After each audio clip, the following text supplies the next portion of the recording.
And that's how I got out of that speeding ticket. Jesus Christ, Sheila. Mickey, you're being an old fuddy-duddy. If my revulsion with each revelation of your thoroughly debased moral condition, coupled with a tale of police corruption and an undercurrent of pronounced and irreversible cultural decline exposes me to charges of being an old fuddy-duddy, well then, Sheila, I plead guilty as charged. What did I say that was so wrong, Mickey? You really have to ask? For God's sake, Sheila, you fornicated with animals to get out of a parking ticket. Speeding ticket, Mickey. And it was simulated fornication. Not 2 minutes ago, you told me that there was contact. Between the cop and I, Mickey. Not the alpaca. Great.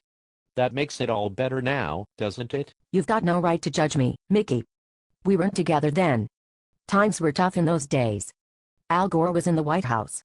Unemployment was over 90%. A girl had to do what she could to survive, and if that meant simulating sexual relations with flying squirrels, then that's what she did. And she didn't stop to complain, because she knew that to stop meant death. Flying squirrels? You told me they were alpacas. Yeah.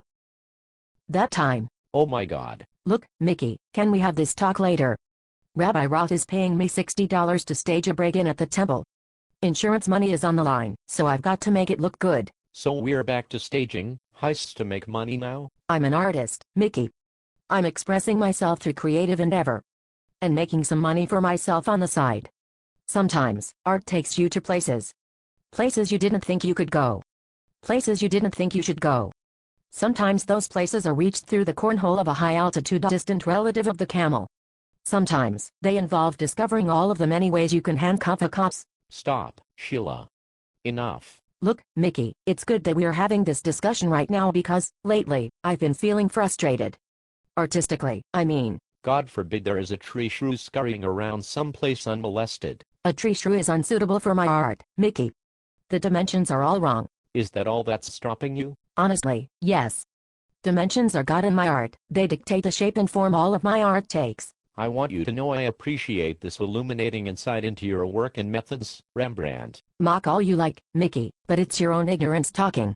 My particular art idiom has been in existence in one form or another for thousands of years, always pushing at the boundaries of acceptance and convention.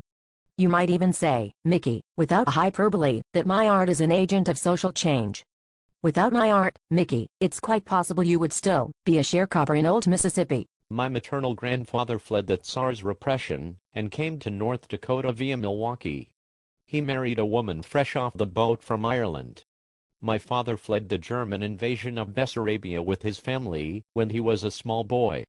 I don't think that anyone in my family has even been to Mississippi. I'm talking about alternate histories, Mickey. Alternate histories? Without my art, your maternal great, great, great, great, great, great, great, great, great, great, great, great-grandmother would have been abducted from Ireland by Vikings, taken to Denmark, where she was sold into a sexual servility that produced 9 offspring, only one of whom reached adulthood, where she was taken as King Harold the Bald's mistress, begetting another offspring whose royal inheritance included summers in the south of France where he sired a child whose direct descendant homesteaded 150 acres of prime Mississippi Delta real estate. This descendant routinely indulged in relations with freshly imported Angolan slaves. These trysts at times produced offspring, one of whom was your great. Enough, Sheila, I get it already. So what else is new? You're out of your fucking mind and hell-bent on placing our unborn child in danger. I take every precaution in the world, Mickey, before I engage in the simulated Congress of the Crow. With a crow. Is Rabbi Roth even remotely aware of the kinds of morally retrograde elements he's inviting to temple these days? Of course, Mickey. Rabbi Roth is my director of photography, co-editor, sometime boom operator, and 9 times out of 10 my gaffer. You make movies out of this stuff? High-definition video. Rabbi Roth is acquainting himself with the technology and the means available to us to go to 3D. These are exciting times to be alive, Mickey.